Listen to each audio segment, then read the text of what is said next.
అందరికీ శనార్థి. నేను మీ నర్సయ్య తాతను.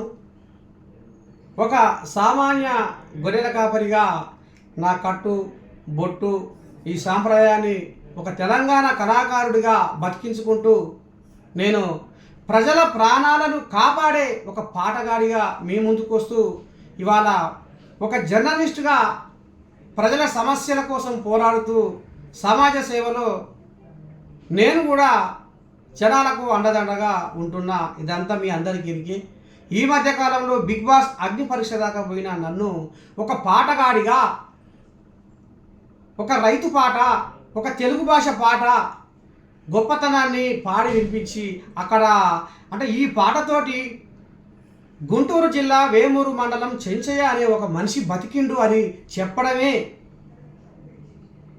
ఆ పాట రాసి ఆ ప్రాణాన్ని బతికించడమే నేను చేసిన పెద్ద పాపం అయింది. ఇంగ్లీషు చదివి తెలుగు మరచిపోకురా, తెలుగు తల్లి కీర్తి జగతికి చాటి చెప్పురా అని ఈ పాట పాడడమే నా తప్పయింది. అసలు ఈ పాట అలా టెలికాస్ట్ కాకుండా కూడా ఎడిటింగ్ చేసిర్రు. మరి ఎందుకు ఈ జడ్జీలు ఈ రకంగా నువ్వు బిగ్ బాస్ హౌస్లో ఒదుగుతావో లేదో అనే డౌట్ ఉంది అనేది వాళ్ళకు ఎందుకు అంటే నాకు ఏమైనా అవకాశం ఇచ్చి, నాకు టాస్క్లు ఇచ్చి, గేములు ఇచ్చి,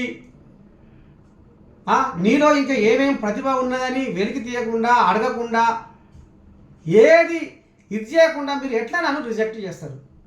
నిజంగానే మీకు ఇది ఇచ్చినాము అందుకనే నువ్వు ఇలా నిగ్గలేకపోతున్నావు అనేది ఒక కారణం ఉండాలి కదా. ఏ కారణం లేకుండా అకారణంగా నన్ను రిజెక్ట్ చేయడం అనేది అంటే ఒక తెలంగాణ కళాకారుడు, ఒక సామాన్య గొర్రెల కాపరి స్థాయి నుంచి వచ్చినోడు అంటే ఇక్కడ చులకనగా నన్ను చూసినట్టుగా ఇలా ఆత్మగౌరవం మీద దెబ్బ కొట్టే విధంగా వీళ్ళు చేసిరు అనేది ప్లాన్ ప్రకారంగా చేసిరు అనేది అర్థమవుతుంది.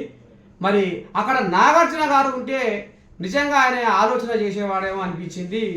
మరి ఇప్పటికైనా సబ్బండ వర్గాలు సమాజం అంతా అండదండగా ఉంటుందని మనస్ఫూర్తిగా మీ నర్సయ్య తాత కోరుకుంటుండు. శనార్థి.